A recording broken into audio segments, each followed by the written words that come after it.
ఎన్నికల్లో లాంఛనమే కూటమి గెలుస్తుందని టీడీపీ అధినేత చంద్రబాబు అన్నారు. కోనసీమ జిల్లా పి గన్నవరం నియోజకవర్గం అంబాజీపేటలో నిర్వహించిన ప్రజాగళం సభలో జనసేన అధినేత పవన్ కళ్యాణ్ తో కలిసి చంద్రబాబు పాల్గొన్నారు. కూటమి అధికారంలోకి రాగానే తొలి సంతకం మెగా డిఎస్సీ పైనే అని స్పష్టం చేశారు. రాష్ట్రానికి ఇది చాలా కీలక సమయం. 5 ఏళ్ల నరకానికి, సంక్షోభానికి, సమస్యలకు చెక్ పెట్టే సమయం వచ్చిందన్నారు. పవర్ స్టార్ ప్రజానాయకుడు పవన్ కళ్యాణ్ గారు ఇంకో పక్క అమలాపురం పార్లమెంట్ అభ్యర్థిగా పోటీ చేస్తున్నటువంటి బాలయోగి కుమారుడు హరీష్ గారు, గన్నవరం జనసేన అభ్యర్థి ఎన్డీఏ అభ్యర్థి అయినటువంటి సత్యనారాయణ గారు ఎన్నికలు లాంఛనమే, మనమే గెలుస్తున్నాం, సిద్ధం అంటున్న వాళ్ళకి మర్చిపోలేని యుద్ధం ఇద్దామని మిత్రుడు పవన్ కళ్యాణ్ గారు చెప్పారు. దానికి మీరు సిద్ధమా తమ్ముళ్ళు, ఆడబిడ్డలను మిమ్మల్ని అడుగుతున్నా.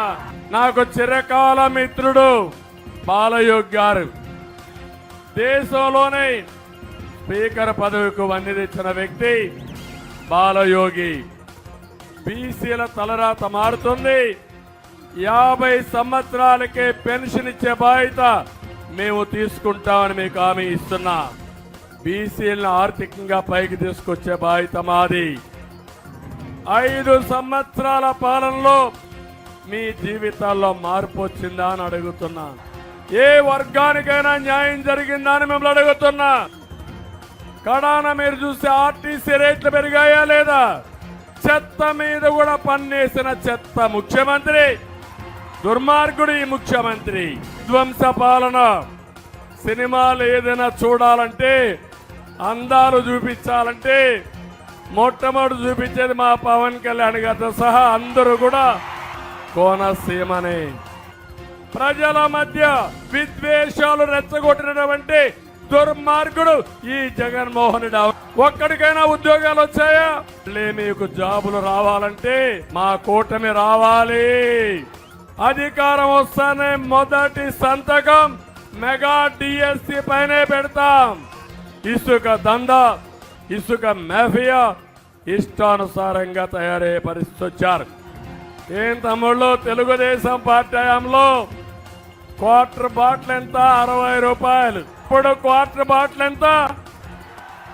200. ఎవరి జోబులోకి డబ్బులు పోతా ఉందని మిమ్మల్ని అడుగుతున్నా. పవన్ కళ్యాణ్ గారిని మనస్ఫూర్తిగా అభినందిస్తున్నా. ఇద్దరం కలిశాం. నరేంద్ర మోడీ గారి నాయకత్వంలో ఉండే బీజేపీ ముగ్గురం కలిసి వచ్చాం. ఇంకా తిరుగుంటుందా తమ్ముళ్ళు అని మిమ్మల్ని అడుగుతున్నా. నిలబడుకునే దమ్ము జగన్ కుందా అని మిమ్మల్ని అడుగుతున్నా. నిలబడతాడా అని మిమ్మల్ని అడుగుతున్నా. నిలబడనిస్తారా అని మిమ్మల్ని అడుగుతున్నా. గంజాయి బారిన పడి మన యువత చెడుదారిన పడే పరిస్థితి వచ్చారంటే దీనికి కారణం ఈ ప్రభుత్వం అవునా కాదా అని. ఒక దుర్మార్గమైన ప్రభుత్వం నుంచి ప్రజల్ని కాపాడుకోవాలనే ఆలోచనతో 3 జెండాలు వేరు, కానీ మా అజెండా ఒకటి: సంక్షేమం, అభివృద్ధి, ప్రజాస్వామ్య పరిరక్షణ ధ్యేయంగా వచ్చాం. గోదావరి జిల్లాలో ఒక ఎమ్మెల్సీ డ్రైవర్ని చంపేసి డోర్ డెలివరీ చేశాడంటే తమ్ముళ్ళు మీరందరూ ఆలోచించాలి. మళ్ళీ దుర్మార్గులు వస్తే దళితులను చంపి డోర్ డెలివరీ చేస్తారు. ఒక తమాషా ఆడుతున్నాడు. ఎవరైనా పవన్ కళ్యాణ్ గారు మాట్లాడితే ఆయన మీద ఆ కులవాళ్ళని పెట్టి దాడి చేయించడం.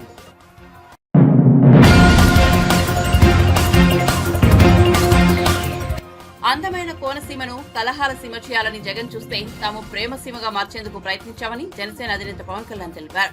కోనసీమ జిల్లా పి గన్నవరం నియోజకవర్గం అంబాజీపేటలో నిర్వహించిన ప్రజాగళం సభలో టీడీపీ అధినేత చంద్రబాబుతో కలిసి ఆయన పాల్గొన్నారు. కలహాల సీమగా చేయడానికి ప్రయత్నం చేశాడు.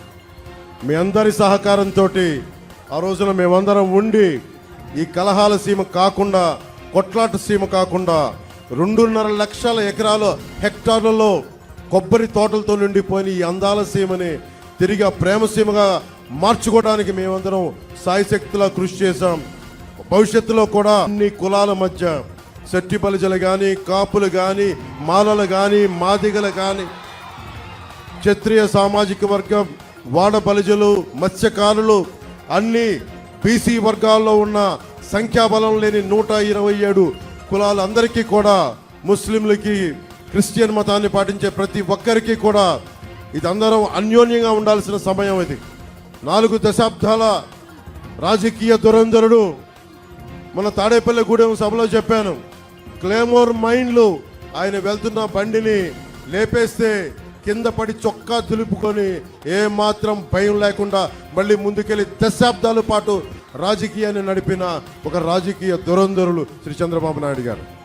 అలాంటి వ్యక్తి ఈ రోజున మేమందరం కలిసి ఎందుకు వచ్చాం మీ ముందుకంటే, త్రివేణి సంగమం లాగా భారతీయ జనతా పార్టీ, తెలుగుదేశం, జనసేన, ఆంధ్రప్రదేశ్ 5 కోట్ల మంది ప్రజల్ని కాపాడటానికి త్రివేణి సంగమం లాగా మేమందరం కూర్చొని మీ భవిష్యత్తు కోసం అండదండలుగా ఉండాలని చెప్పే ఈ అలయన్స్ని ఏర్పాటు చేశాం. కూటమి రైతు కన్నీరు తొడిచే కూటమి అవుతుంది. అందరూ నాకు ఒక విషయం గుర్తు చేశారు. మా చిట్టెన్ను అడుగుతున్నాడు, ఇస్తున్నానని చెప్పి స్థానిక ఎమ్మెల్యే చిట్టిబాబు గారు కూడా టికెట్ ఇవ్వని వ్యక్తి జగన్. రేపొద్దున వైసీపీ నాయకులు వచ్చి ఎంపీగా కానీ, ఎమ్మెల్యేలుగా కానీ మన కోనసీమలో తిరుగుతున్న ఒకటి అడగండి, ఈ హామీల సంగతి ఏమైందని అడగండి. ఈ రోజుకి ఒక్క పైసా పని చేయలేదు. మీకు ఉద్యోగాలు ఇవ్వని ప్రభుత్వం, ఆడబిడ్డలకి భద్రత లేని ప్రభుత్వం, ధరలని గిట్టుబాటు ధర, రైతాంగానికి గిట్టుబాటు ధర ఇవ్వని ప్రభుత్వం.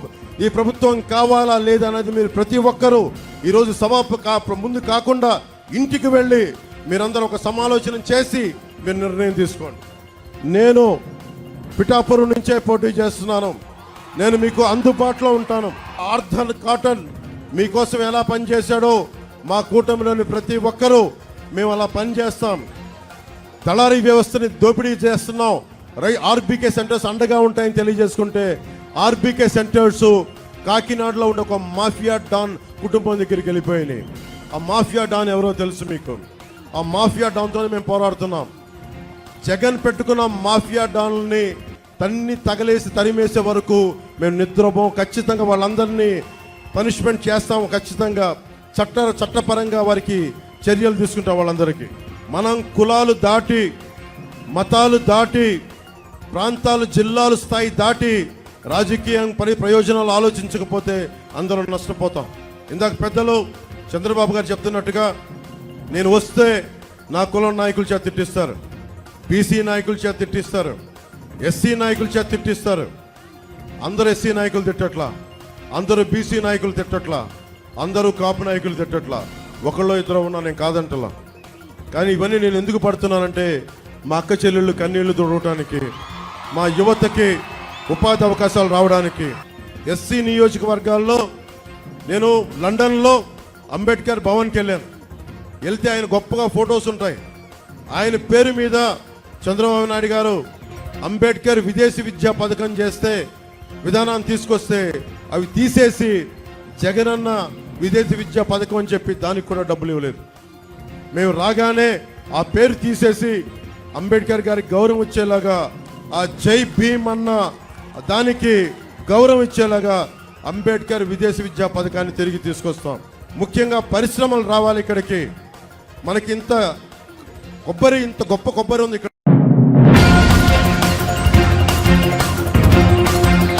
సంక్షేమం, అభివృద్ధి, సంస్కరణలకు ప్రతిరూపం ప్రధాని నరేంద్ర మోదీ అని టీడీపీ జాతీయ ప్రధాన కార్యదర్శి నారా లోకేష్ కొనియాడారు. కోయంబత్తూరు ఎంపీ అభ్యర్థి, తమిళనాడు బీజేపీ రాష్ట్ర అధ్యక్షుడు అన్నామలై కుప్పుస్వామికి మద్దతుగా పీలమేడు ప్రాంతంలో తమిళనాడు బీజేపీ ఆధ్వర్యాన నిర్వహించిన బహిరంగ సభలో లోకేష్ పాల్గొన్నారు. ఈ సందర్భంగా లోకేష్ మాట్లాడుతూ, మోదీ అంటే ఆత్మగౌరవం, ఆత్మవిశ్వాసం, మోదీ అంటే ప్రపంచం మెచ్చిన నాయకత్వం అని అభివర్ణించారు. అందుకే మోదీని మేకర్ ఆఫ్ డెవలప్ ఇండియా అని యావత్ ప్రపంచం ప్రశంసిస్తోందని కీర్తించారు.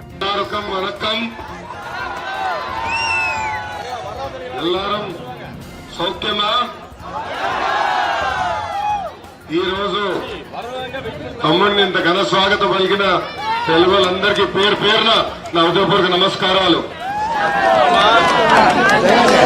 నేను గతంలో కోయంబత్తూరుకు వచ్చా. ఆనాడు పంచాయతీరాజ్ గ్రామీణ ఐటీ శాఖ మంత్రిగా ఉన్నప్పుడు వచ్చా. ఇక్కడ ఉన్న తెలుగు వాళ్ళని కలిసా, పారిశ్రామికవేత్తల్ని కలిసా కూడా జరిగింది. కానీ మొదటిసారి తమిళనాడులో ప్రచారం చేసేదానికి వచ్చాను. దానికి మీ అందరికీ నా హృదయపూర్వక నమస్కారాలు నేను తెలుసుకుంటున్నాను.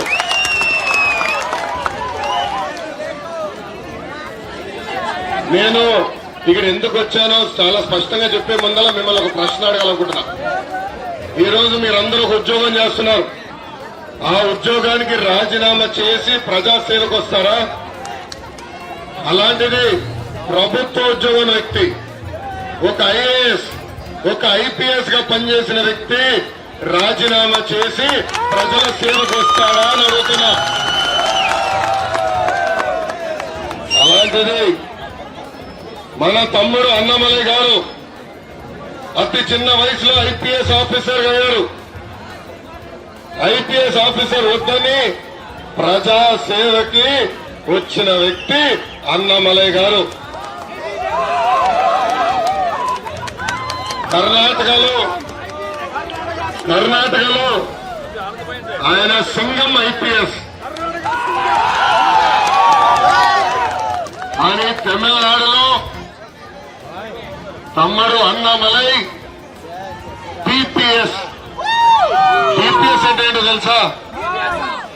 Tamil people service. తమిళ ప్రజలకి సేవ చేసేదానికి వచ్చిన వ్యక్తి. తమిళ ప్రజలంటే నాకు చాలా గౌరవం. మీకున్న పట్టుదల, సంస్కృతిని కాపాడుకునేదానికి ఉన్న పట్టుదలకి నాకు చాలా గౌరవం. మీరు మీ భాష సంస్కృతి కాపాడేదానికి ఆర్నిసలు మీరు పోరాడతారు. దానికి సభాముఖంగా చెప్తున్నా, తమిళ ప్రజలకి నా హ్యాట్స్ ఆఫ్. అన్న బాగా కష్టపడడానికి వచ్చారు. అన్నమలై గారు నాకు ఒక మిత్రులు, శ్రేయోభిలాషు. ఆనాడు బాబు గారు అరెస్ట్ అయినప్పుడు అన్నమలై గారు స్వయంగా నాకు ఫోన్ చేసి చాలా బాధ కూడా వ్యక్తం చేస్తాం జరిగింది. ఒక ఉత్సాహవంతుడు, ఒక యువకుడు, మంచి పని చేసేదానికి వచ్చిన వ్యక్తి అన్నమలై గారు. ఈ మధ్యలో నేను కొన్ని ఆర్టికల్స్ చూసా. అన్న స్పీడ్ కనుక కాంట్రవర్సీ అని పేరు పెట్టారు. అన్నమలై కాంట్రవర్సీ లీడర్ కాదు, క్యాలిబర్ ఉన్న నాయకుడు అని సభాముగా మీకు చెప్తున్నాం. ఆయన తమిళనాడు దశ నిర్దేశం మార్చడానికి వచ్చిన వ్యక్తి. 6 నిమిషాలు ప్రజల కోసం కష్టపడుతున్న వ్యక్తి. ప్రజలకి మెరుగైన సేవలు అందించాలని వచ్చిన వ్యక్తి. మనందరం చూశాం. ఎన్ మక్కలని ఏకంగా పాదయాత్ర చేశారు. ఆ పాదయాత్రలో యువకులు ఎదుర్కొంటున్న సమస్యలు, నిరుపేద కుటుంబాలు ఎదుర్కొంటున్న సమస్యలు, రైతులు ఎదుర్కొంటున్న సమస్యలు తెలుసుకున్న వ్యక్తి. దాంట్లో భాగంగా తమిళ ప్రజల మనసు గెలుచుకున్న వ్యక్తి అన్నమలై గారని ఈ సభాముఖం అందరికీ నేను చెప్తున్నా. అన్నమలై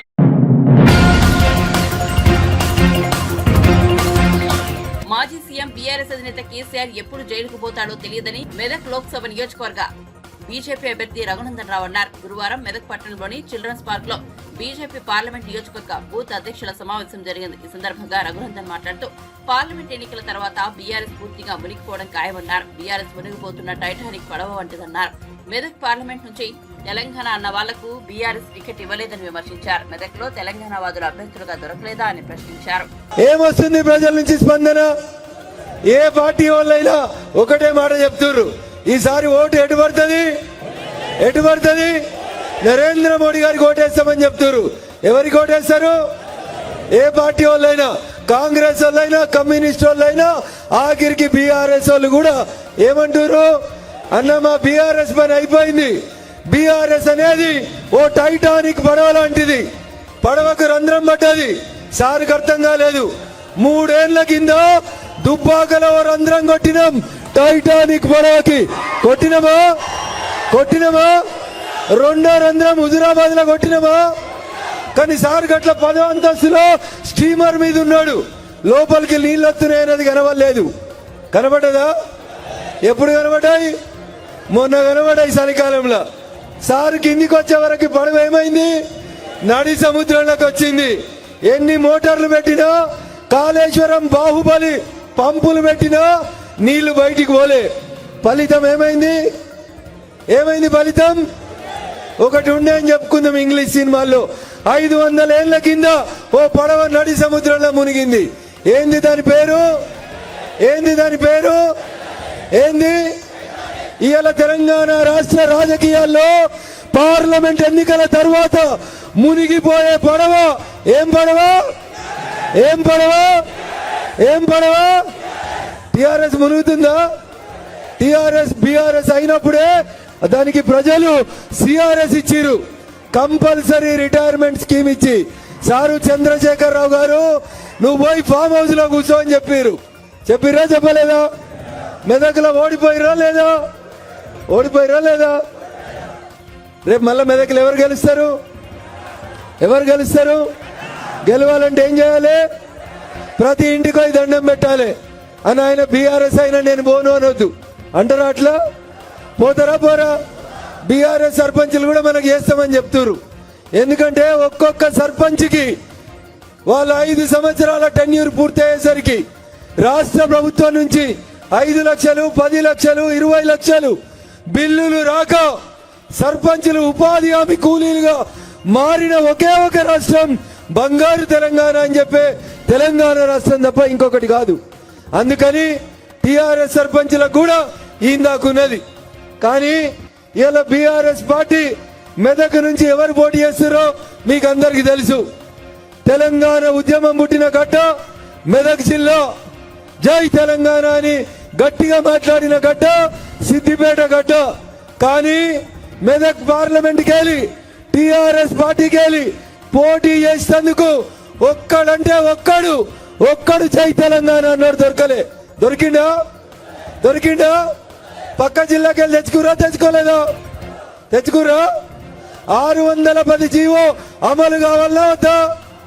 కావాలంటే అల్లుడు హరీష్ కి మెదక్ ఏం సంబంధం అని అడగాలా వద్దా? మెదక్ అడగాలా వద్దా? మన మెదక్ అసెంబ్లీ అడిగింది, నేను దత్తత తీసుకుంటా అన్నాడు.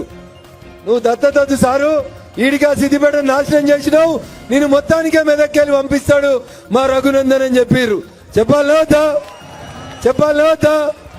జనముతోటి గెలవలేమని, ధనముతోటి గెలుద్దామని సూట్ కేసులు ఉన్నాయని తెచ్చుకొని ఈడ క్యాండిడేట్ గా పెట్టుకున్నారు. ఎందుకు మెదక్ జిల్లాలో ఒక్కడు లేడా? టిఆర్ఎస్కి వెళ్ళి జై తెలంగాణ అన్నాడు ఒక్కడు లేడా?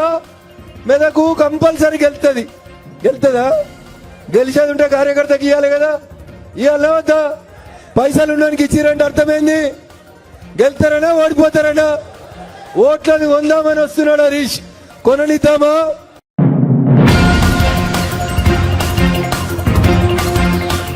సీఎం రేవంత్ రెడ్డిపై బీజేపీ ఎమ్మెల్యే ఏలేటి మహేశ్వర్ కీలక వ్యాఖ్యలు చేశారు.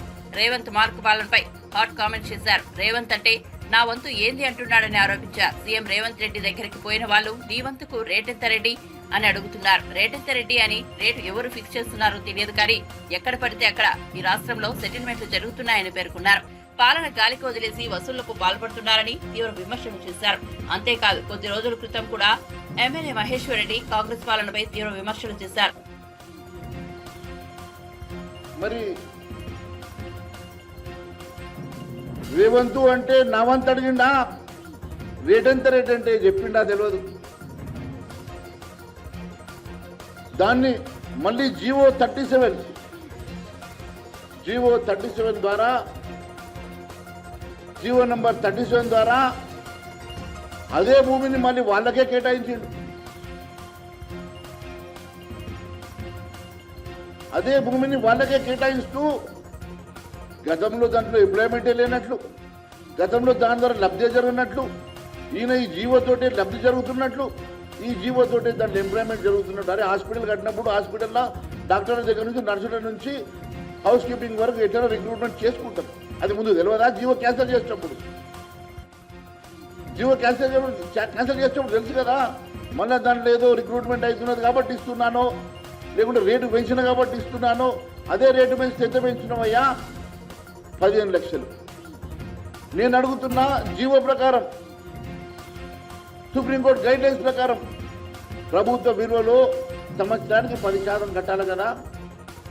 మరి ఆ లెక్కతోటి ఒకవేళ నువ్వు ఇష్యూ చేసిన 505 కోట్ల రూపాయల విలువైనటువంటి భూమికి కనీసం సంవత్సరానికి 50 కోట్ల 5 లక్షల రూపాయలు కట్టాలా ఒక ఎకరాన, ఒక విలువ. ఈ సంవత్సరాన 50 కోట్ల రూపాయలు అంటే 30 సంవత్సరాలకు 1500 కోట్ల రూపాయలు ప్రభుత్వానికి ఆదాయం వస్తుంది.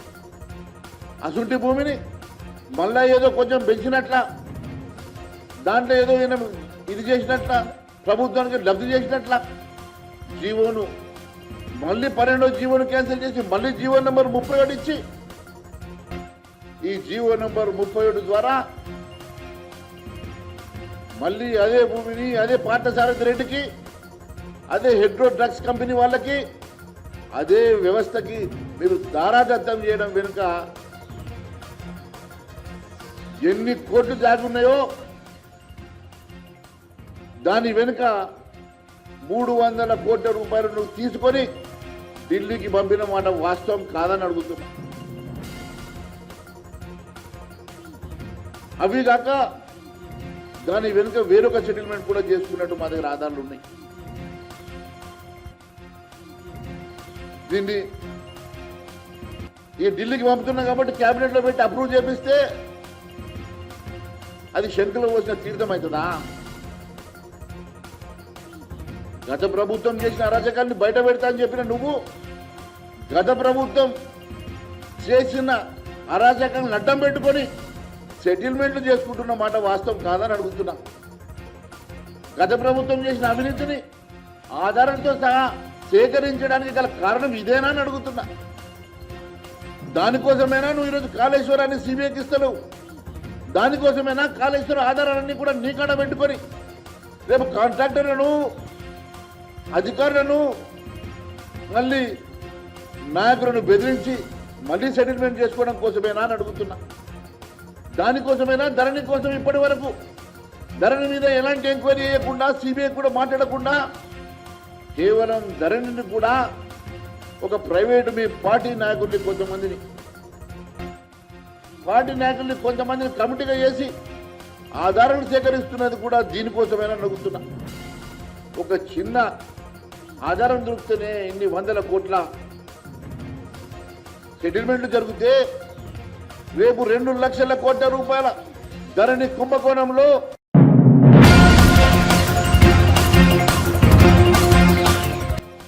ఏపీలో వాలంటీర్ల అంశంలో అధికార వైసీపీ, విపక్ష టీడీపీ మధ్య మాటల యుద్ధం కొనసాగుతోంది. వాలంటీర్లకు 10,000 వేతనం ఇస్తామని చంద్రబాబు హామీ ఇస్తుండగా వైసీపీ నేతలు తప్పుపడుతున్నారు. చంద్రబాబు మాటలు నమ్మొద్దని, గతంలోనూ చంద్రబాబు ఇలాంటి మోసపూరిత హామీలు ఇచ్చారని సజ్జల ధ్వజమెత్తారు. దీనిపై టీడీపీ పొలిట్ బ్యూరో సభ్యుడు వరలరామయ్య స్పందించారు. వాలంటీర్లకు 10,000 ఇస్తామంటే సజ్జలకు ఏంటి నొప్పి అని ప్రశ్నించారు. వాలంటీర్లకు మేలు చేయాలని చంద్రబాబు ఆలోచిస్తున్నారని, అందులో సజ్జల తప్పు పట్టాల్సింది ఏముందని వరలరామయ్య ధ్వజమెత్తారు. వాలంటీర్లను మీరు బానిసల మాదిగా వాడుతున్నారని ఆరోపించారు.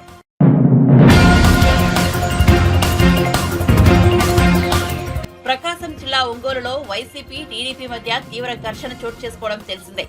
మాజీ మంత్రి బాలినేని శ్రీనివాసరెడ్డి కోడలు శ్రీకావ్య ఎన్నికల ప్రచారం నిర్వహిస్తుండగా ఆమెను ఓ అపార్ట్మెంట్లోని మహిళలు అడ్డుకున్నారు. ఈ క్రమంలో మాటా పెరిగి వైసీపీ, టీడీపీ వర్గాలు కొట్టుకునేంత వరకు వెళ్లేదు. బాలినేని శ్రీనివాసరెడ్డితో పాటు టీడీపీ అభ్యర్థి దామచర్ల జనార్దన్ రావు కూడా రంగంలోకి దిగడంతో తీవ్ర ఉద్రిక్తత నెలకొంది. ఈ దాడుల్లో ఇరు పార్టీలకు చెందిన వారు గాయపడగా బాధితులను పరామర్శించేందుకు బాలినేని, దామచర్ల ఒంగోలు రిమ్స్ వద్దకు వెళ్లగా వీరి రాకతో అక్కడ ఉన్న 2 పార్టీల కార్యకర్తలు బిగ్గరగా నినాదాలు చేశారు. రిమ్స్ వద్ద కూడా ఉద్రిక్తత నెలకొంది. పోలీసులు తీవ్రంగా శ్రమించి ఇరు వర్గాలకు సర్ది చెప్పి అక్కడి నుంచి పంపించేశారు. వాడు పిచ్చాడు, వాడు మ్యాన్ హ్యాండింగ్ చేసి ఎట్ట పడితే అట్ట మాట్లాడి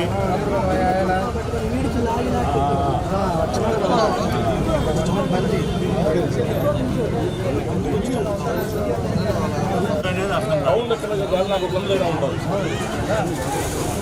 వీడియో తీశాను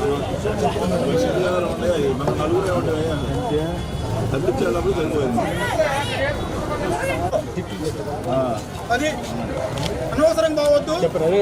లెక్కేదో చూద్దాం. ఈరోజు మా డివిజన్లో కార్యక్రమం జరుగుతుంటే వాళ్ళు వచ్చారని మా లేడీస్ ఉన్నారు, పద్మావతి అని వాళ్ళ ఇంటికి పోయి ప్రభావతి అని వాళ్ళని కొడితే గందరగోళంగా చేస్తే మేము పోయి అమ్మ ఏం కాదు నీకేం జరగదని చెప్పి వచ్చి ఇక్కడ కూర్చున్నాం. జనార్దన్ గారికి ఫోన్ చేసి చెప్తే వస్తాం మాట్లాడదాంలే వస్తున్నాను అని చెప్పాడు. పోతే మేము రోడ్డు మీద కూర్చుంటే మేము రోడ్డు మీద ఇక్కడికి వచ్చేవరికి నన్ను మూకుముడిగా 30 మంది వచ్చి భయంకరంగా చేతులతోటి హ్యాండ్ తోటి భయంకరంగా కొట్టి గందరగోళం. రామనాయుడు కొంతమంది అనుసరులు, బాంబుల సాయి అనే ఒక వ్యక్తి, కళ్యాణ్ రెడ్డి, పోతే డిన్నీ రెడ్డి, ఇంకా చాలా 30 మంది దౌర్జన్యంగా వచ్చి ఇక్కడ రోడ్డు మీద ఉంటే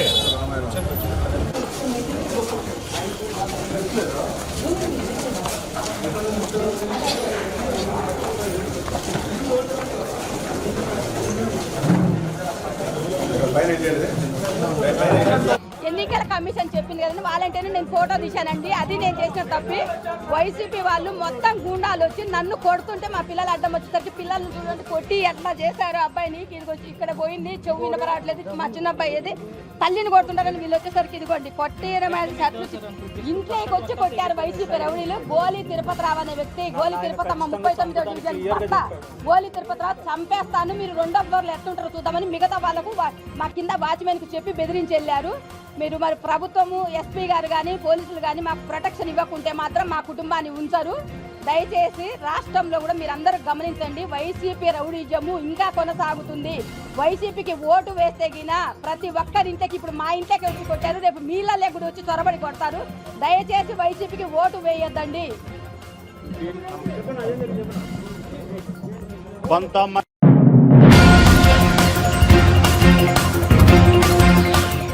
ఖైరతాబాద్ ఎమ్మెల్యే దానం నాగేందర్ పార్టీ మారి నెల రోజులు అవుతున్నప్పటికీ ఇప్పటి వరకు స్పీకర్ ఎలాంటి నిర్ణయాలు తీసుకోలేదని బీఆర్ఎస్ ఎమ్మెల్యే పాడి కౌశిక్ రెడ్డి అన్నారు. గురువారం ఆయన మీడియాతో మాట్లాడుతూ పార్టీ మారిన ఎమ్మెల్యేలపై వెంటనే చర్యలు తీసుకోవాలని డిమాండ్ చేశారు. అసెంబ్లీ ఎన్నికల్లో తమ పార్టీ నుంచి గెలిచిన దానం నాగేందర్, కడియం శ్రీహరి, తెల్ల వెంకట్రావుల డిస్క్వాలిఫికేషన్ తప్పదన్నారు. నాగేందర్ గారి మీదనే మార్చ్ 18 రోజు నేను, నాతో పాటు కాలేరు వెంకటేశ్వర్ గారు, బండారు లక్ష్మారెడ్డి గారు, ముఠగోపాల్ గారు నలుగురం కలిసి స్పీకర్ గారికి దానం నాగేందర్ గారి మీద మార్చ్ 18 రోజు పిటిషన్ ఇవ్వడం జరిగింది. ఇంకొక 4-5 రోజులు అయితే దాదాపు నెల రోజులు అవుతుంది. ఏమీ యాక్షన్ తీసుకోకపోతే నిన్న హైకోర్టులో పిటిషన్ దానం నాగేందర్ గారిని డిస్క్వాలిఫై చేయాలని నిన్న పిటిషన్ వేయడం జరిగింది.